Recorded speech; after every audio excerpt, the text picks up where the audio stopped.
الرحیم۔ دیکھیں جیسے کہ غصہ آ جاتا ہے نا انسان کو، تو غصہ آئے تو کیا کرنا چاہیے؟ اعوذ باللہ من الشیطان الرجیم پڑھ لینا چاہیے۔ ایک دفعہ نا آپ صلی اللہ علیہ وآلہ وسلم نے ان دو آدمیوں کو لڑتے دیکھا، اور آپ کو پتا ہے کہ جب انسان لڑتا ہے تو غصے میں کیا ہوتا ہے؟ ایک دوسرے کا چہرہ سرخ تھا، دونوں آپس میں لڑ رہے تھے، چہرہ سرخ تھا۔ تو نبی صلی اللہ علیہ وسلم نے ایک آدمی سے کہا کہ اگر یہ طاؤس پڑھ لے تو اس کا غصہ جاتا رہے، ٹھیک ہے، طاؤس پڑھ لے اس کا غصہ جاتا رہے۔ کہ اس سے کیا پتہ چلتا ہے کہ جب کسی کو غصہ آئے تو اعوذ باللہ من الشیطان الرجیم اس کو پڑھ لے، ٹھیک ہے۔ اب دیکھیں آپ کو پتا ہوگا تو آپ پڑھیں گے۔ آپ دیکھیں گھر میں میاں بیوی کے اندر لڑائی ہو جاتی ہے، اولاد کسی وقت بڑی غصے میں آ جاتی ہے، تو اب آپ کو پتا ہوگا تو آپ کیا کریں گی؟ آپ دل میں پڑھ لیں اعوذ باللہ من الشیطان الرجیم پڑھ لیں، اور اپنے بچے کے اوپر اگر بچے کو غصہ ہے اس پر پھونک دیں۔ اگر آپ کو غصہ ہے تو آپ جو ہے وہ پڑھتی رہیں تو آپ کا غصہ جاتا رہے گا، کیونکہ یہ نبی صلی اللہ علیہ وسلم نے بتایا نا۔ تو اسی طرح ہمیں کیا کرنا ہے کہ نبی صلی اللہ علیہ وسلم نے ایک اور روایت میں ارشاد فرمایا کہ جب غصہ آئے تو کیا کرنا چاہیے؟ اگر انسان کھڑا ہے تو بیٹھ جائے، بیٹھا ہے تو لیٹ جائے، ٹھیک ہے، اس طرح، یا پھر پانی پی لے۔ تو یہ ساری چیزوں سے بھی غصہ جو ہے وہ ختم ہوتا ہے۔ اور غصہ کس کی طرف سے ہوتا ہے؟ شیطان کی طرف سے ہوتا ہے۔ شیطان جو ہوتا ہے نا وہ غصہ دلاتا ہے۔ اب دیکھیے کہ چھوٹا سا واقعہ آپ کو بتاؤں گی کہ ایک دفعہ کیا ہوا کہ میاں بیوی کے درمیان لڑائی ہو گئی، یعنی میاں بیوی ان کے درمیان لڑائی ہوئی۔ شوہر نے کیا کیا؟ اپنی بیوی کو مارا، اور بچے سامنے تھے، بچوں کے سامنے مار دیا۔ آپ کو پتا ہے غصہ آیا تو پھر انسان یہ بھی نہیں سوچتا۔ اب بچوں کے سب جب سامنے مارا تو بچے تو سہم گئے۔ پھر کیا ہوا کہ اس کی بیوی نے بس ایک بات کہی، اس نے کہا کہ میں نا تیری شکایت لگاؤں گی۔ اب وہ کیا ہوا کہ وہ آدمی کہنے لگا کہ شکایت کس سے لگائے گی؟ اس نے موبائل لے لیا بیوی سے۔ اس نے کہا کہ اس عورت نے پھر کہا میں تیری شکایت لگاؤں گی۔ پھر اس نے کہا کہ اب تو گھر سے بھی باہر نہیں جا سکتی، گھر کے دروازے بھی تو باہر نہیں جا سکتی، اور موبائل بھی اس سے لے لیا۔ کہا کہ اب کس سے شکایت لگائے گی؟ ماں باپ سے لگائے گی، وہ تو میں نے موبائل بھی بند کر دیا، اس کا رستہ باہر جانے کا وہ بھی بند کر دیا، اس کو اجازت نہیں دی کہ باہر بھی نہیں جائے۔ اب کیا کرے گی؟ کس سے شکایت لگائے گی؟ وہ عورت جو تھی واش روم چلی گئی، واش روم چلی گئی۔ اب اس کا جو شوہر تھا نا وہ نا اس کے دل میں خیال آیا کہ جو واش روم ہے اس کی کھڑکی تو باہر کو کھلتی ہے، اور آپ کو پتا ہے پہلے لکڑی کی کھڑکیاں آتی تھی اور بڑی بڑی ہوتی تھی۔ اس نے سوچا کہ یہ نہ ہو سکتا ہے یہ باہر وہاں کھڑکی سے نکلنے کی کوشش کرے، کیونکہ اس کا جو دروازہ ہے نا وہ باہر کی طرف ہے۔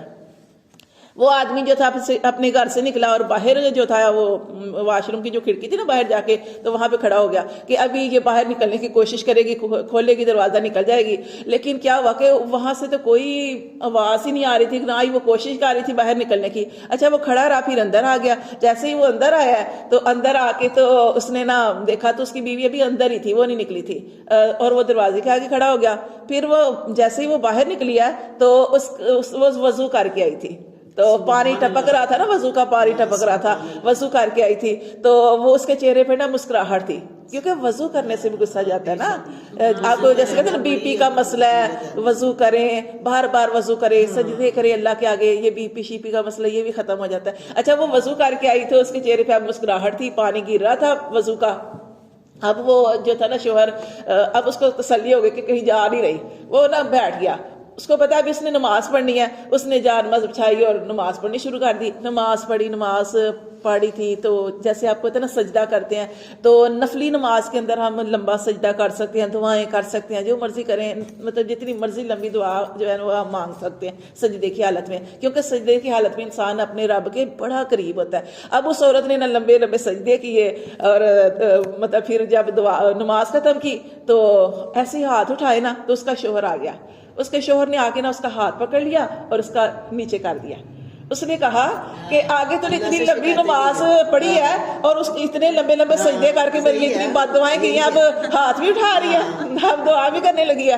تو وہ نا عورت کہنے لگی نہیں، اسی لیے تو میں کرنے لگی ہوں، اسی لیے کرنے لگی ہوں دعا کہ جو تو نے یہ سارا کچھ کیا ہے۔ تو وہ کہنے لگا نہیں میں دعا نہیں کرنے دوں گا، آگے اتنی مجھے بد دعائیں دی ہیں۔ پھر اس کے مرد کے بھی ذہن میں یہ آ گیا نا کہ دیکھو کیا تھا کہ یہ اس عورت نے کوئی شور نہیں مچایا، بس اس نے یہی کہا تھا کہ میں تیری شکایت اس سے کروں گی، وہ جو سب کی سنتا ہے، اس کے لیے موبائل کسی چیز کی ضرورت نہیں ہے۔ اللہ نے تو یونس علیہ السلام کی پانی کے اندر سن لی تھی، رات کو اندھیروں میں سن لی تھی، تو اس نے کہا میں اللہ سے تیری شکایت کروں گی نا۔ تو وہ شخص جو تھا نا وہ بھی تھوڑا نرم ہو گیا تھا، اس نے کہا کہ دیکھو میں نے جو کچھ کیا نا وہ میں نے غصے میں کر دیا، غصے میں مار دیا، تو اب تو ایسے میرے خلاف نہ بد دعائیں نہ اللہ سے کرو نا۔ وہ بھی ڈر گیا تھوڑا، لیکن اس نے کہا کہ نہیں نا میں نے تو یہ اسی لیے تو کرنا ہے، تو نے جو یہ سارا کچھ کیا نا اسی وجہ سے تو کرنا ہے۔ وہ کہنے لگی ہے کہ دیکھو اس طرح نہ کرو۔ پھر وہ بار بار کہنے لگا تو وہ کہنے لگی کہ دیکھو کوئی مطلب میں تمہاری بیوی، میں تمہارے خلاف بد دعا کر سکتی ہوں؟ میں تو اس کے خلاف اللہ سے مدد مانگ رہی تھی کہ اللہ تعالیٰ یہ جو شیطان نے میرے خاوند کو غصہ دلایا نا، اللہ اس کا غصہ ختم کر دے۔ تو میں اپنے شوہر کو تیرے بارے میں بد دعا کر سکتی ہوں؟ تو میرا شوہر ہے، میرا اپنا ہے۔ تو پھر وہ شوہر اور زیادہ نرم ہو گیا، کہنے لگا کہ مجھے معاف کر دے، آئندہ جو ہے نا میں کبھی بھی اس طرح نہیں کروں گا، وعدہ کیا اس نے۔ تو یہ ہوتا ہے نا شیطان جو ہوتا ہے نا یہ ہمیں غصہ دلاتا ہے۔ اسی طرح دیکھیں گھر کے اندر میاں بیوی کے اندر لڑائی ہو جاتی ہے تو آپ نے بس جیسے عورت کو صبر کرنا پڑتا ہے، عورت جو ہے نا وہ صبر کر تھوڑی دیر خاموش ہو جائیں گے نا، لڑائی خود ہی ختم ہو جاتی ہے۔ یہ بچوں کو غصہ آ جاتا ہے، آج کل بچے جوان ہیں وہ پتہ نہیں کیا ماؤں کو آج کل سنا دیتے ہیں، تو جب غصہ آئے نا تو آپ نے اعوذ باللہ من الشیطان الرجیم وہ پڑھتے رہنا ہے، خاموش رہنا ہے۔ اور دوسرا اپنے بچوں کے اوپر نا، جیسے میں آپ کو بتاؤں کہ میں کیا کرتی ہوں، آپ لوگ نا ایک قرآن مجید کے اندر آیت ہے کہ اللہ تعالیٰ نے ابراہیم علیہ السلام سے خطاب کیا تھا نا، اور اللہ تعالیٰ نے ابراہیم علیہ السلام جب آگ میں ڈالے جانے لگے نا تو اللہ تعالیٰ نے آگ سے خطاب کیا تھا۔ کیا تھا وہ آپ کو پتا ہوگی آیت، یا نار کونی برداً و سلاما علی ابراہیم، اے آگ ٹھنڈی ہو جائے اور سلامتی والی ہو جائے ابراہیم علیہ السلام پر۔ تو آگ جو اتنی دیر سے آپ کو پتا ہے جلائی گئی تھی، سلگائی گئی تھی کہ اس کے بارے میں روایت میں آتا ہے کہ ایک پرندہ اس آگ سے گزرتا تھا نا وہ جھلس جاتا تھا، اتنی دیر سے وہ آگ جلائی گئی تھی ابراہیم علیہ السلام کے لیے۔ لیکن اللہ نے آگ سے خطاب کیا، یا نار کونی برداً و سلاما علی ابراہیم، اے آگ ٹھنڈی ہو جا، اور اتنی بھی ٹھنڈی نہ ہونا کہ میرے ابراہیم کو سردی لگے، سلامتی والی ہو جا، سلامتی والی ہو جا۔ تو پھر آگ ٹھنڈی ہو گئی۔ تو جب غصہ آئے نا تو یہ آیت، تو آپ لوگ ایسا کریں کہ جیسے میں کرتی ہوں نا کہ آپ جیسے اٹھتی ہیں نماز پڑھتے ہیں فجر کی یا کوئی بھی سارے دن میں ایک ٹائم ایسا رکھ لیں، یہ آیت آپ نے یا نارکونی برداً و سلاما علی ابراہیم یہ 11 دفعہ پڑھ کے، یہ اعوذ باللہ من الشیطان الرجیم 7 دفعہ پڑھ کے یہ اپنے بچوں کے اوپر اپنے اوپر بھی پھونک لیں، اپنے شوہر کے اپنے بچوں کے ایسے ہی بیٹھے بیٹھے پھونک دیں۔ اس سے کیا ہوگا کہ غصہ ہی نہیں آئے گا، ٹھیک ہے، کیونکہ اللہ کا کلام ہے، ہمارے نبی نے یہ چیز بتائی ہوئی ہے۔